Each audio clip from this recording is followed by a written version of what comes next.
안녕하세요. 이영섭TV의 이영섭입니다. 이번 영상에서는 복합문화융합단지 내에 추진되고 있는 데이터 센터 관련 논란들을 정리해 보겠습니다. 지난 10월 20일 매일신문의 단독 보도로 의정부 복합문화융합단지 내에 데이터 센터가 추진되고 있다는 사실이 대외적으로 처음 드러났습니다. 관련 소식을 접한 주민들은 물류센터에 이어서 또 한 번 속은 것이 아니냐라는 실망과 분노를 표출하셨고, 복합문화융합단지 개발사업 전반에 대한 불신을 드러내고 있습니다. 복합문화융합단지 추진 과정 전반에 대한 조사가 필요하다는 주장 또한 제기되고 있습니다. 의정부시는 2014년 4월 뽀로로 상표권을 보유하고 있는 주식회사 아이코닉스와 양해각서를 체결합니다. 그 내용은 복합문화융합단지 내에 약 5만 제곱미터 규모로 국내 최대 테마파크를 건립한다는 내용입니다. 뽀로로 테마파크 조성에 대한 양해각서 체결은 언론에 크게 보도됐고 많은 시민분들의 기대를 받기에 충분했습니다. 2016년 약 20만 평 규모의 복합문화융합단지 사업 부지에 대한 개발 제한 구역이 해제되고 2017년 민관합동법인 의정부 리듬시티가 설립될 때만 해도 뽀로로 테마파크가 들어설 것에 대해 그 누구도 의심하지 않았습니다. 2019년 10월 당시 안병인 의정부 시장은 복합문화융합단지 사업을 두고 국내 최고의 콘텐츠를 보유한 기업과 뽀로로 테마랜드, 패밀리 호텔, 프리미엄 아울렛, YG K팝 클러스터 조성을 위한 양해각서를 체결해 사업의 실현성을 확보했다고 자랑하기도 했습니다. 저희가 제보받은 자료에 따르면 뽀로로 상표권을 확보한 회사 아이코닉스는 2017년 5월 의정부 리듬시티가 출범할 당시에는 출자자로 합류하지 않은 걸로 드러났습니다. 대신에 주식회사 의정부 뽀로로 파크라는 회사가 출자자로 합류했는데요. 대표자는 의정부 리듬시의 총괄대표 A씨였습니다.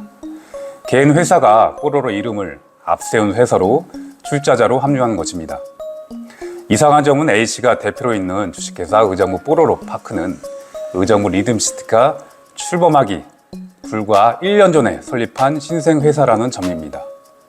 2015년 12월 민간사업자 선정 과정에서 사업자는 아이코닉스와 자회사 뽀로로 파크가 5%의 출자 비율로 참여하겠다는 사업계획서를 제출했던 것으로 알려지면서 아이코닉스가 이름만 빌려준 것이 아닌가라는 의혹이 제기되고 있습니다. 많은 사람들의 기대를 받았던 복합문화융합단지의 핵심 뽀로로 파크는 2021년 6월 의정부 리듬시티 대표 A씨가 의정부 시의회 행정감사에 출석하면서 무사한 소식이 공식적으로 알려지게 됩니다.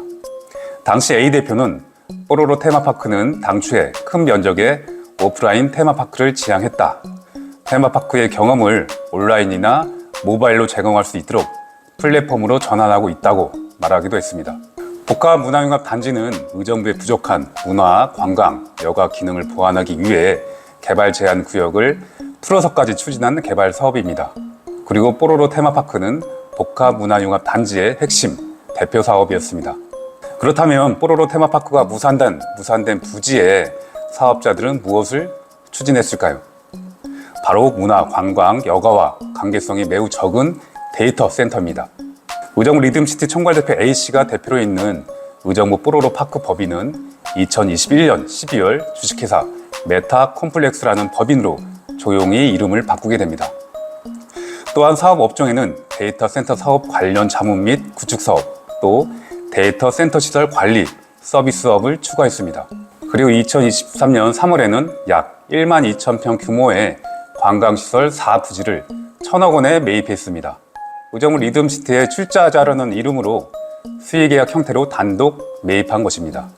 일각에서는 뽀로로 테마파크를 하겠다고 개발 제한 구역을 해제해서 관광시설 부지를 확보한 뒤 뽀로로 테마파크가 아닌 소위 돈이 되는 데이터 센터를 추진하고 있는 상황에 대해 결국 복합문화융합단지 사업이 사업자들을 위한 부동산 사업이 됐다는 비판의 목소리가 나오고 있습니다.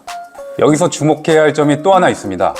2020년 안병현 전 의정부 시장 시절 2020년 12월 국토부 중앙도시계획위원회에 복합문화융합단지 부지개발 사업 변경 계획을 제출하며 관광시설 사업 부지에 대한 용적률 상향과 충수 제한 완화를 요청했다는 점입니다. 안병은 전 시장은 TV에 출연해서 인터뷰를 진행하며 국토부에서 복합문화융합단지 용적률 상향에 대해 미온적이라며 규제 완화를 요청하는 듯한 발언을 하게 됩니다. 결국 관광시설 4 용지의 용적률은 기존 200%에서 300%, 충수 제한 역시 4층에서 7층으로 대폭 늘어나게 됩니다. 결국 의정부시의 행정력이 동원되어 관광시설 4 용지의 사업성이 대폭 높여졌고 그 부지에 문화관광 여과는 동떨어진 데이터 센터가 추진되고 있는 것입니다. 그리고 그 부지를 매입한 기업의 대표는 뽀로로 테마파크를 짓겠다며 의정부 뽀로로 테마파크라는 신생회사를 만든 후에 출자자로 참여한 의정부 리듬시티 대표 A씨입니다. 이 상황들을 7줄로 요약해보면 다음과 같습니다. 첫 번째, 의정부시 아이코닉스와 MOU를 체결하며 뽀로로 테마파크 조성 분위기 조성함. 둘째, 뽀로로 테마파크를 추진해갔다는 계획으로 개발 제한 구역을 해제받음. 셋째, 정작 뽀로로 상표권 소유기업 아이코닉스는 의정부 리듬시티에 합류하지 않음. 네 번째, 대신 의정부 리듬시티 대표 A씨가 세운 신생회사가 출자자로 합류한 후에 해당 부지 소유권을 획득함. 다섯 번째, 의정부시 뽀로로 테마파크 해당 부지에 대한 용적률과 충수를 대폭 상향받음. 여섯 번째, 대표자 A씨는 시의회에 출석해서 뽀로로 테마파크 무산 소식을 알림. 일곱 번째, 이후 회사 이름을 메타 콤플렉스로 바꾸고 사업 업종에 데이터 센터를 추가함. 정말 어이없는 일이 아닐 수 없습니다. 의정부 리듬시티는 과연 뽀로로 테마파크를 조성할 의지가 있었던 것일까요? 왜 의정부시는 2022년 관광시설 4 용지를 대표자 A씨한테 분양을 했던 것일까요? 안병현 전 시장은 복합문화영업단지 개발사업 취지와 전혀 다른 데이터 센터 추진을 몰랐을까요? 최근 어떤 주민으로부터 제보받은 자료를 보여드리겠습니다. 어떤 부동산 블로그에 게시된 데이터 센터 부지 매각 관련 글입니다. 매각하려는 부지가 어떤 위치에 있는지 구체적으로 나와 있지는 않습니다. 다만 의정부에 데이터 센터를 추진할 만한 부지가 거의 없다는 점과 해당 블로그에 나와 있는 부지 면적이 복합문화영업단지인데 관광시설 용지 4와 거의 비슷하다는 점을 봤을 때 관광시설 용지 4 부지를 수익성 높은 데이터 센터 부지로 세팅해 놓고 복합문화영업단지 준공 이후에 바로 부지를 매각할 수 있도록 벌써부터 준비하고 있는 것이 아닌지 매우 의심스럽습니다. 매각 금액을 한번 살펴보겠습니다. 무려 2,300억 원입니다. 참고로 대표자 A씨가 수의계약으로 관광시설 용지 4를 매입한 금액은 대략 1,200억 원대로 알려져 있습니다. 더 이상의 언급은 하지 않겠습니다. 지난 안병현 전 시장 추진된 복합문화영업단지 개발사업 전반에 대한 철저한 조사가 필요합니다. 잘못된 부분을 바로잡고 잘못된 주체에 대해서는 그에 상응하는 조치가 필요합니다. 물류센터 백지화뿐만 아니라 데이터 센터 추진 계획 또한 백지화될 수 있도록 앞으로 최선을 다하겠습니다. 영상이 좋으셨다면 구독과 좋아요 부탁드립니다. 이상 이영섭TV의 이영섭이었습니다. 고맙습니다.